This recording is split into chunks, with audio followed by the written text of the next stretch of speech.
Halo guys, kembali lagi ya saya investor ngapak. Di video kali ini saya akan menganalisa secara teknikal saham-saham PAKPP. Yang pertama ada saham CDIA yang dimana di perdagangan hari ini hari Kamis saham CDIA ditutup menguat 0,50% close di harga 1000 ya. Kalau kita lihat ya secara teknikal saham CDA masih cukup menarik ya untuk saat ini dia sedang mencoba menguji area resistennya ya di 1005 ya. Kalau seandainya resisten 1005 ini ditembus, saham CDA masih berpotensi untuk melanjutkan kenaikannya kembali ya untuk mengejar resisten berikutnya di 1100 ya. Kalau seandainya 1100 ini ditembus, saham CDA untuk resisten berikutnya kita tandai di area 1175 ya untuk resisten berikutnya. Tapi kalau kita lihat ya di sini sempat 2 kali tersentuh ya, belum break ya, menembus area resistennya. Jadi kita juga perlu waspada ya seandainya terjadi rejection di area resisten 1005 ini. Kalau gagal naik ya ada kemungkinan dia akan retest dulu ya ke area supportnya di 875 sebelum dia melanjutkan kenaikannya kembali. Tapi kalau kita lihat ya untuk saat ini masih berpotensi untuk melanjutkan kenaikannya kembali. Kalau kita lihat di sini MACD juga masih cukup menarik ya. Dan volume di 2 hari perdagangan ini juga masih cukup lumayan besar juga di saham CDIA. Kita coba cek broker summary-nya.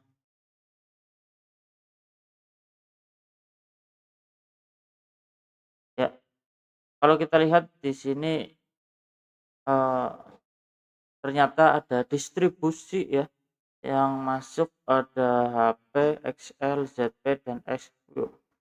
Yang jualan AK, CC, BK, dan AO ya.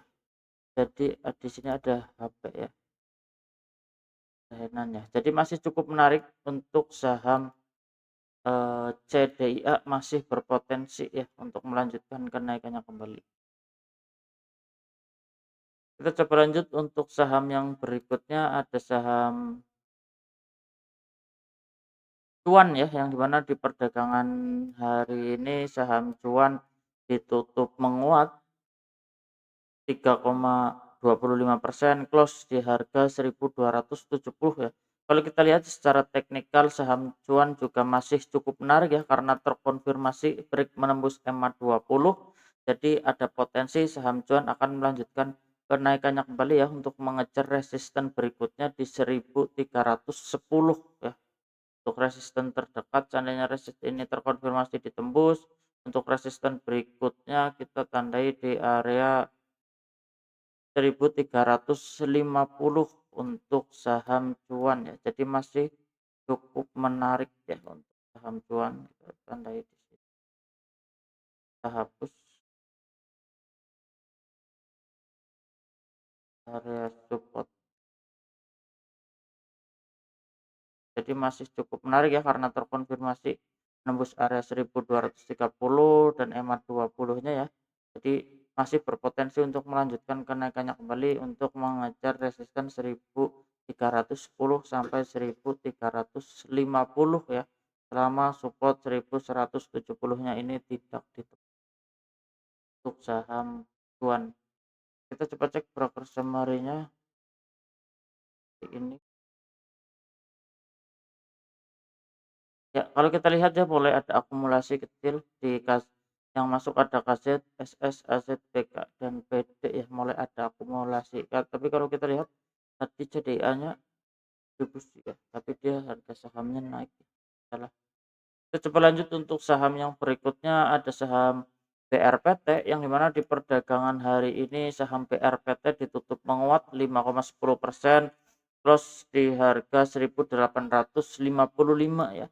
Kalau kita lihat secara teknikal saham BRPT juga cukup menarik ya. Hari ini terkonfirmasi break menembus area resisten yang cukup kuat ya yang dimana di sini itu ada area support ya yang sekarang menjadi resisten dan terkonfirmasi ditembus ya area resisten 1795.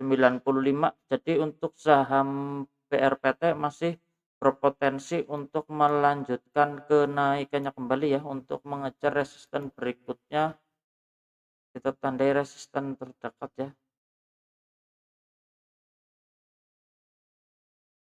di area 1990 ya, 1990, di area 1995 ya untuk resisten terdekatnya ya. Jadi masih cukup menarik ya, arahnya masih ke atas. Kita lihat MACD juga masih cukup menarik, dan volume di 3 hari perdagangan ya sampai 4 hari dia malah makin tinggi ya. Di perdagangan hari ini juga cukup tinggi volumenya, jadi masih cukup menarik, masih berpotensi untuk melanjutkan kenaikannya kembali untuk mengejar resisten terdekatnya di 1995 ya untuk saham BRPT ini.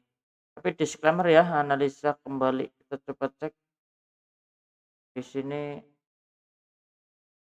ya.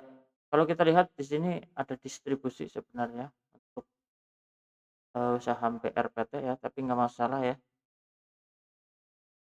Kita coba lanjut untuk saham yang berikutnya, ada saham Brand yang dimana di perdagangan hari ini saham Brand ditutup menguat 14% ya, ARA kalau nggak salah hari ini ya. Close di harga 5.500, sorry, close di harga 5.700 ya. Kalau kita lihat ya secara teknikal, saham Brand juga cukup menarik ya, yang dimana terkonfirmasi ya menembus area resisten 5.525 ini di break ya. Jadi ada potensi untuk saham Brand akan melanjutkan kenaikannya kembali ya, untuk mengejar resisten terdekatnya di 6.075 sampai 6.300 ya, yang dimana di sini ada area gap yang belum tertutup, jadi masih berpotensi untuk melanjutkan kenaikannya kembali ya, untuk menutup area gap. Tapi disclaimer ya, analisa kembali. Kita coba lanjut saham yang berikutnya, ada saham PTRO yang dimana di perdagangan hari ini saham PTRO ditutup menguat tipis 0,48%, close di harga 5.250 ya. Kalau kita lihat secara teknikal, saham PTRO dia sedang menguji area resistennya ya di 5.350. Seandainya terkonfirmasi ditembus 5.350-nya, saham PTRO akan melanjutkan kenaikannya kembali untuk mengejar resisten berikutnya di 5.750 ya, terdekatnya untuk saham PTRO. Tapi kalau dia ternyata gagal ya menembus area 5.350, ada potensi dia retest dulu ya, balik ke area supportnya di 5.000, sorry, di area 4.510. Jadi kita bisa pantau ya, karena 2 hari perdagangan dia gagal menembus area resistennya, jadi ada potensi untuk saham PTRO dia retest dulu ya ke area support. Ada potensi dia retest dulu ke area support sebelum dia melanjutkan kenaikannya kembali. Tapi disclaimer ya, analisa kembali kita bisa pantau kalau seandainya besok break ya menembus area 5.300, saham PTRO akan melanjutkan kenaikannya kembali. Tapi seandainya dia gagal ya menembus area resisten, ada potensi dia akan retest dulu ya. Tapi untuk saat ini arahnya masih ke atas ya untuk saham PTRO. Tapi disclaimer ya, analisa kembali. Kita coba lanjut untuk saham yang berikutnya, ada saham TPIA yang dimana di perdagangan hari ini saham TPIA juga ditutup menguat 16,7%, close di harga 5.200 ya. Kalau kita lihat secara teknikal, saham TPIA juga cukup menarik ya, dia terjadi valid ya untuk swing low di area support yang saya tandai di sini. Jadi ada potensi untuk saham TPA dia menguji area resisten kuatnya ya, yang dimana resisten ini terbentuk dari support kuat ya, sekarang jadi resisten. Jadi kalau yang belum punya barang jangan buru-buru masuk ya, kita juga perlu waspada ya di area sini. Ada potensi seandainya dia terjadi rejection, ada potensi dia turun dulu ya, retest dulu sebelum dia melanjutkan kenaikannya kembali. Jadi jangan FOMO ya di area resisten, berpotensi dia naik dulu terus tes sebelum dia melanjutkan kenaikannya kembali ya. Untuk saham TPIA ya, tapi disclaimer ya, analisa kembali. Karena kalau kita lihat ya, dia sudah jebol area support ya, memang dia akan mengejar resistennya, kalau seandainya kuat ditembus dia akan nutup gap ya, tapi untuk saat ini kita perlu waspada, tapi disclaimer ya, analisa kembali. Ya, oke guys, cukup sekian ya di video kali ini. Saya investor ngapak, salam cuan.